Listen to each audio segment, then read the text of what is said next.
మామిడికాయ తొక్కు పెట్టిన కొత్తలో. వంట ఏం చేస్తున్నావు? నీకు ఇష్టమైన పప్పుచారు ఆలు ఫ్రై చేస్తా.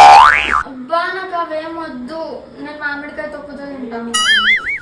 తొక్కు పెట్టి నుంచి 3 రోజుల నుంచి 3 పూటల తొక్కే తింటున్నావు. కష్టపడి వంట చేసి నీకు ఇష్టమని చేస్తుంటే తినవా? అబ్బా నేను తొక్కుతోనే తింటాను, ప్లీజ్. సరే ఏమని వేసుకోపా. కొన్ని రోజుల తర్వాత. వంట ఏం చేస్తున్నావు? టమాటా పప్పు చేసిన, ఇంకొక కర్రీ ఏం చేయాలా అని ఆలోచిస్తున్నా.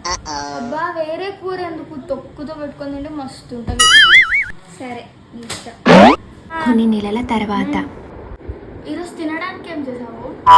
నాకు ఈరోజు వంట చేయబుద్ధి కావట్లేదు, మామిడికాయ తొక్కుతో తినొచ్చుగా.